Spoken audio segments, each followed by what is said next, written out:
Alex, I couldn't agree more. And like you, I think I've been in denial regarding this government. I keep thinking, no, I don't really think they're anti-Israel. The problem is they keep making these decisions. And at some point, you have to say, you know what? I think our government really is anti-Israel. On that point, James Patterson, the Coalition Home Affairs spokesperson, he said this morning that he is aware of numbers of Jewish families in Australia now seriously thinking about moving from Australia because they've sniffed the wind and they don't like the direction it's blowing. I've had Jewish families say similar things to me.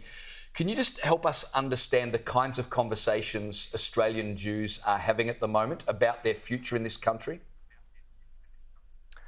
Well, it's something that all Jews living around the world talk about at one time or another, and that is their security in the country in which they live and what might occur which might force them to take flight. And it seems so fanciful and ludicrous if we were talking about this 18 months ago or a couple of years ago, pre-October 7. But the Jewish people have a deep sense of our history, and we know how quickly things can turn. We know that a mob is a terrifying thing. We know that public opinion can shift and governments often follow that. We've seen Jews stripped of their rights progressively in countries in which they contributed a great deal. And so we live with that. And then post-October 7, seeing what's happened in our own country, seeing the attitudes of many of our fellow Australians. And I have to obviously clarify, very many Australians I know are standing in solidarity and support of our community. And I hear from them on a daily basis. But when you have a government that's so ambiguous when it comes to support for the Jewish community, when you have this policy calibration which sends signals to different parties in our society, when you have this deteriorating situation, there are hard decisions and hard conversations being had. And one might think it's crazy to think that one would be safer in Israel where there's a war going on. But there's something about that country being there. You feel united, you feel part of the people, part of the struggle, and you certainly know that no one's going to pound you with antisemitism. And the same can't be said here at the moment. And we see in Montreal and Amsterdam and other Western cities, things can slide very, very quickly. And we got a dose of that in Woollahra just a couple of days ago as well. Yeah, it's really frightening. And speaking of that, you alluded to it, we saw anti-Israel protests in Canada. Now, they descended into chaos at the weekend and actually turned violent. Have a look at this.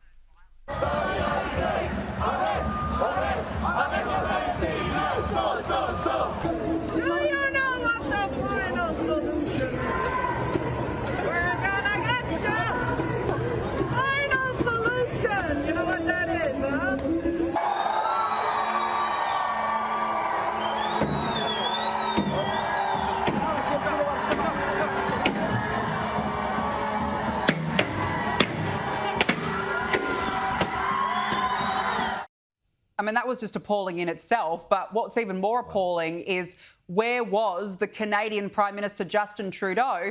Well, he was actually dancing at a Taylor Swift concert.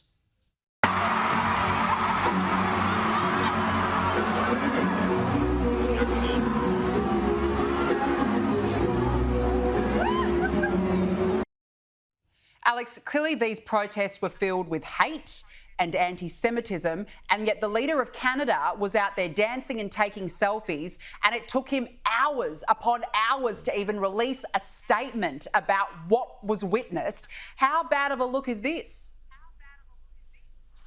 Well, I have to clarify, there's no crime in dancing at a Taylor Swift concert because I'd be guilty of the same offence, even though those moves are partly criminal, the ones that I saw just there. But the crime is in the fact that Justin Trudeau, and this is reminiscent of our government here, and the Canadian government has largely been in lockstep with Anthony Albanese's government. They've signed a lot of joint letters condemning Israel, articulating their position on the conflict. The fact that he has allowed the situation to descend to such a point where the Jewish community with which I'm in close contact in Canada have been crying out for months and months and months about their schools and their synagogues being firebombed and vandalised, an absolutely unbearable situation on university campuses. It all sounds very reminiscent of our situation here. And the government has done nothing. And we've seen weakness in terms of rhetoric. He was asked a question about the ICC and gave the most waffling, pitiful response one could imagine. And again, when you're dealing with absolute thugs and lowlifes and common vandals, and we saw that there, they're glorifying the final solution. They'll claim they're merely anti-Zionist and anti-Israel, but they're talking about the Nazi program to exterminate the Jews. And these are the people the Western governments are regularly pandering to and recalibrating their policies around. It's scandalous. It's absolutely scandalous. Speaking of scandalous, Alex, Hamas said today that an Israeli woman held hostage in Gaza since October last year has died. Now, they've not, to my knowledge, named the woman or said how she died. But I wanted to ask you about this because, to me, the biggest outrage in everything that's happening right now is that this woman is one of 97 Israelis still being held hostage by Hamas terrorists, and the world doesn't seem outraged by that anymore. It's almost like they've been forgotten in all of this. I think that's a sad reality, that they are forgotten, and we haven't forgotten them. Certainly the Jewish world, we continue to pray for them and work for their release on a daily basis, and good people like yourselves haven't forgotten about them, but our government has forgotten about them. They don't talk about this. They talk about recognising a Palestinian state and arresting the Israeli democratically elected leader if he dares come to the country. This is what they're talking about, and the integrity of the ICC that issues these arrest warrants. Meanwhile, nearly 100 people are languishing in hell, second by second, including children as young as 2 and 5 years old. And the fact that no one is talking about this at a government level, no international action is being done, whether it's the UN or so-called human rights organisations or the Red Cross or our government, that is a national shame. And really, when we see the priorities of this government on the conflict, to take every cheap shot at Canada, Israel, it's an abandonment of those people, those innocent people who are suffering so gravely, so deeply.